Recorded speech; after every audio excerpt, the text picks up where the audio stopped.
Hello everyone, it's Ten Types, and today I'm going to be talking about a few newly revealed cards that are coming in Mask of Change, which is our no, that's the Japanese set. It's coming in Twilight Masquerade, which is our second set of the year, coming in May, which is actually surprisingly soon. I don't remember exactly when it's coming, to the 24th, so that's a little under 2 months already, which is really nice because even though Temporal Forces is very new, that means we're going to get more sets. The reason for this is because Temporal Forces was really late. I'm pretty sure, or at least somewhat late. And so we're going to get a bunch of sets, I think 3 sets within like a 4 month or 5 month period, which is really cool. But, anyways, the reason I'm talking about this when there isn't a ton of cards being revealed is because these are really interesting. I don't know if they're super impactful. One is potentially really impactful. And these two here are really interesting and cards that I just really wanted to talk about once I saw that they were revealed. And yeah, so it's Volbeat and Illumis. I honestly kind of forget about this Pokemon a lot. They're kind of forgettable. They're very similar. Maybe they're not forgettable, but oh yeah, hopefully with these cards they won't be. Obviously, I'm a TCG player, and I can't think of any great cards these Pokemon have had, certainly recently, and I haven't been playing for like probably half of the time that TCG has been around. So I know these have had older cards, but I can't think of any really good ones. But anyways, Volbeat and Illumis here are really cool, and I want to talk about the cards. First of all, Volbeat here, Fast Sign. If you go first, you can use this attack during your first turn. Search your deck for up to 2 basic Pokemon, and then put them onto your bench. So obviously this is really good for setup. We have seen Battle VIP Pass taken out of the game with rotation, which I think is really good. I did not like that card, and most people did not, from what I heard. Or actually, I've literally never heard anyone say that it's a well-designed card. I've heard a lot of people say it's badly designed. Whatever your take, this kind of emulates it, not to the same level, but we do a Buddy Buddy Poffin as well, which gets low HP Pokemon, but like really low HP, 70 or less. It will get this, but it's not going to be getting most Pokemon, quite frankly. Even Lost Zone, a single prize based deck, it gets essentially only Comfey, potentially Manaphy, and I can't really think of any other attackers that are used in Lost Zone. There is some more stuff going on with Buddy Buddy Poffin that I think hasn't been explored yet, but for the most part, it's not Battle VIP Pass, they're just different cards. So Volbeat here, though, obviously is a setup-based attack. The idea is to use this the first turn of the game, either if you go first or if you go second. If you go second on your first turn, you can use it, and it's pretty fine, although it is outclassed by Hisuian Basculin from Astral Radiance, which attacks for free. Does have a little less HP, but does the same effect, I believe, for literally free. Does have an evolution, it's just better. But yeah, using this turn when going first is interesting. Obviously, you're probably not going to start it. I can't imagine you run 4 of this. You probably run 1 copy, search it out, and then the idea is you switch into it. I think this is a really decent attack in a wide variety of decks. I mean, every deck needs basic Pokemon, and so this is really good for obviously just getting you set up. And with Volbeat, then, the main idea here is that you run this, and then you run higher counts to switch. And I think running higher counts of switch is actually really interesting. We're going to talk about that in just a moment, actually. But Snorlax Control is really good. Also, one thing, I actually made a whole video on this, which will probably be linked. Actually, it probably won't be linked down below. We'll see if I remember to put it down below. But Snorlax is a control deck with stall elements. We'll talk about that, and that'll actually become very important. I think some people misuse the term. I think most people use it right, but some people are a little confused. And Snorlax is a control deck. Control is like stopping your opponent from doing stuff. Pretty much that's what control is, and such as stopping them from retreating. But then stall is going to be stopping, or is essentially healing or reducing damage and stuff like that, and walling your opponent off by stopping them from um, yeah, from dealing damage, right? So, and so running higher counts of switch is good against control decks that aim to trap you in the active, such as Snorlax, but also stuff like, I mean, any deck, right? Any deck probably plays Boss to Orders or Prime Catcher, and so late game you could get trapped in the active, and playing higher counts of switch is really useful to counter that. And I think this will be a healthy shift if this actually happens. I don't think it's super likely that all the decks are going to be playing Volbeat, but I think some will. And obviously that's only one attack on one of these two Pokemon. And so we do have Coordinated Strike on Volbeat here, which says it does 20, but if Illumis, is that how you pronounce it? I literally have no idea. But Illumis, if it's on your bench, then does 60 more. So that's going to be 80. I forget exactly how damage calculations work. I'm pretty sure with double turbo, we'll just do 60 as opposed to 0. And obviously, 60 is not a lot, but 80 is enough to take out a number of Pokemon. I mentioned Buddy Buddy Poffin. Anything searchable by that will be knocked out by this if you aren't using double turbo. And obviously, the issue is it's a little awkward to power up. It's not that awkward by any means, but there is no twin energy, double colorless energy, or anything that will function that same way. But obviously this is grass typing, and that's really interesting as obviously grass is a pretty good weakness to hit, notably on Charizard EX. And so with some damage shenanigans, damage buffing, you can do, I believe, Cobalion, which will get you up to,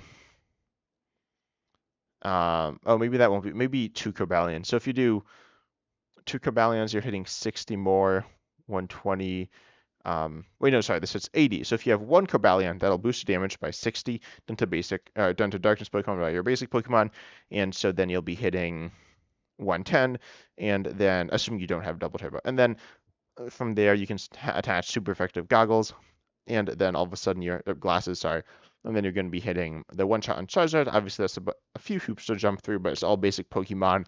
It's only 2 colorless on a basic. I mean, it's not that hard to do.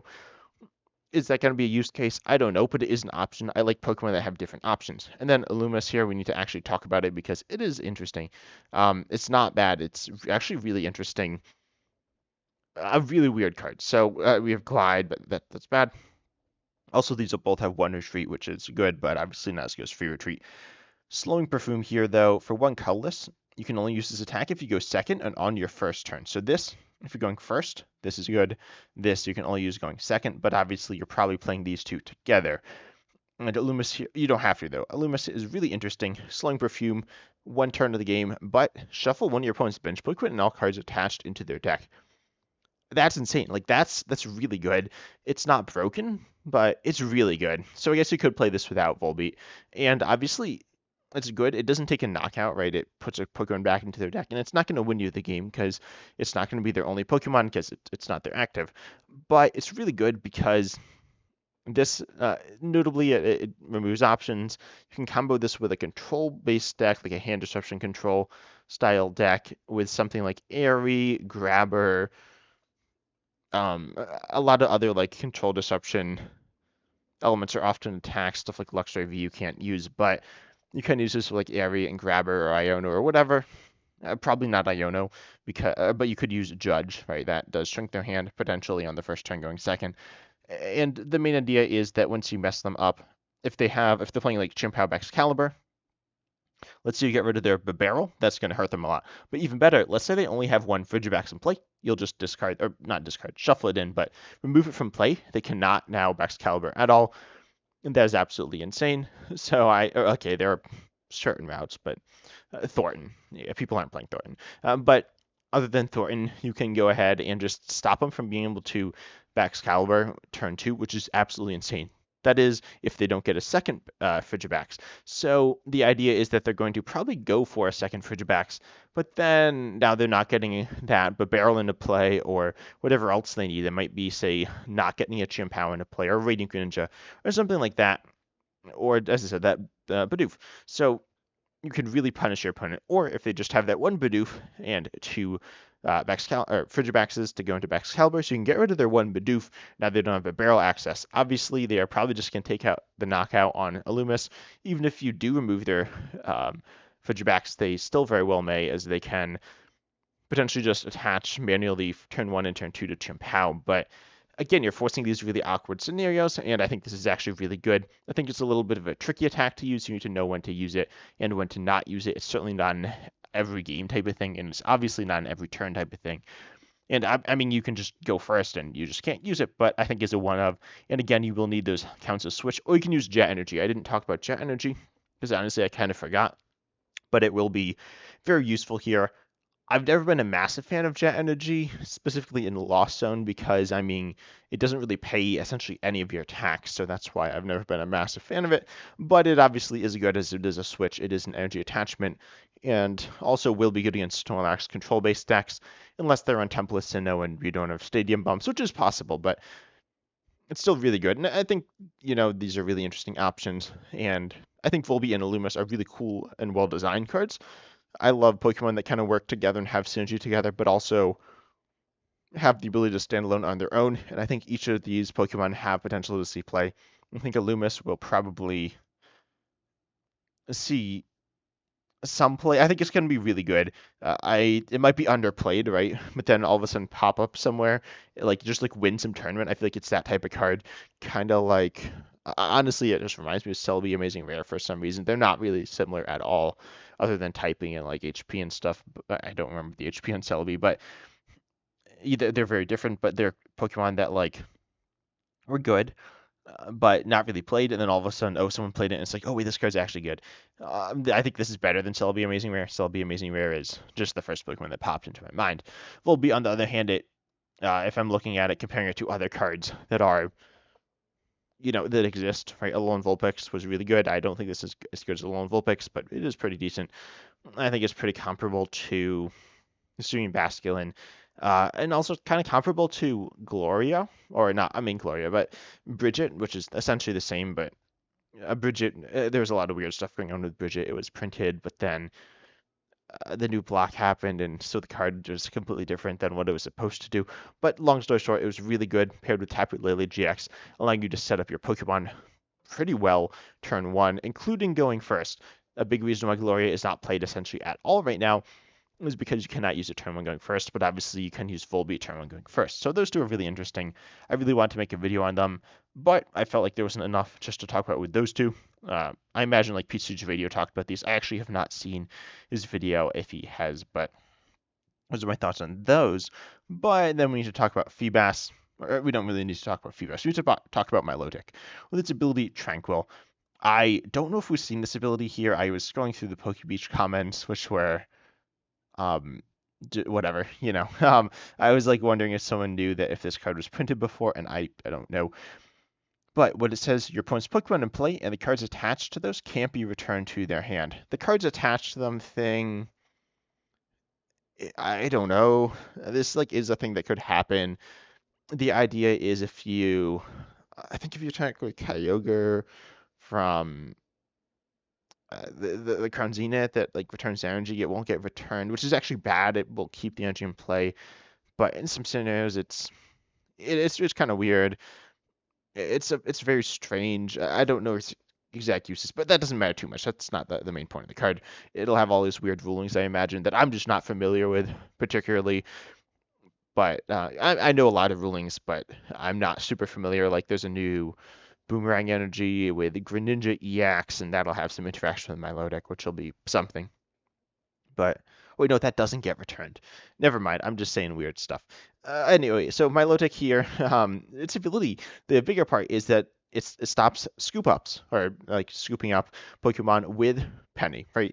It does stop Professor Terra's scenario as well. So any type of stall deck or deck that uses stall, such as Snorlax Control, and this is where the distinction between stall and control matters a bit more, as stall is stopping the effects of attacks essentially including damage. So it would be walling off Pokemon by completely removing damage, healing up with something like Penny or Professor Terra's scenario. There are healing cards, but they are pretty rare. When I say healing, there are cards that like just straight up heal, like Cheryl, but Cheryl rotated. And so there's like Potion and I don't really know. I can't think of almost any healing cards. There's a bunch of rotated, but yeah, there are a few healing cards, but most of them are scoop up cards, cards that return Pokemon to the player's hand. And so this will just stop this, notably Penny in Snorlax Control, when Snorlax Control tries to use a stall based strategy against certain Pokemon. So say you're playing Charizard EX, right? Charizard EX is a very popular deck, a very good deck, and in my opinion, a somewhat interesting deck. Not the most interesting, but certainly with Pidgeot, it has some interesting decision making. But outside of that, it it doesn't hit a ton of damage, right? It's 180. Charizard hits 180. There are ways to boost it, but not really to Snorlax, right? So Snorlax has 150 HP, but with all sorts of tools, right? Bravery Charm, Defiance Vest, and okay, Defiance Vest you can counter with Vitality Man. Bravery Charm is incredibly common, and Giant Cape as well. then those will put you out of range of Charizard EX. So you need to two-shot them. That's not a huge deal. Attacking more times is potentially opening you up to more control and stuff. But you'll get through them, right? So with this though, but then the Snorlax player is going to start playing Penny. So you attack them, and then they Penny, and then they undo the damage. And so now, like, you need to attack again, and then they Penny again, and then they undo the damage. In the meantime, they're playing counter catchers, so they're using control and stall together. And there are medi decks that can one-shot Snorlax, and I mean, if the Snorlax player doesn't have the tool on because of lost vacuum, or they just don't have it, right? That's very possible. Then you're not worried about the stall stuff. You're just worried about the control stuff. But there are definitely times, notably Lost Zone, Snorlax versus Lost Zone, is about a mixture of control and stall and mill as well. Actually, it's really interesting. In my opinion, that it's not a super interesting matchup, but it's kind of interesting. And the main idea here is that you are going to be using that they will be using some stall elements with Penny specifically. I'm when I say stall, I'm specifically referring to Penny. There are and Brave Charm. So the idea is that Milotic will stop that, right? So that's where I'm going with this. Penny is really good, and so is Professor Terra Scenario, not necessarily as good. They're very similar, but this is really good. It's going to counter those cards, and now your opponent just can't use them. Obviously, Milotic could get trapped in the active. It does have a retreat cost of 1, so we can retreat it if you're able to boss around Snorlax, and can attack with it, I guess. It's not great. It's not one-shotting Snorlax, but you are stopping the Penny, so that's cool.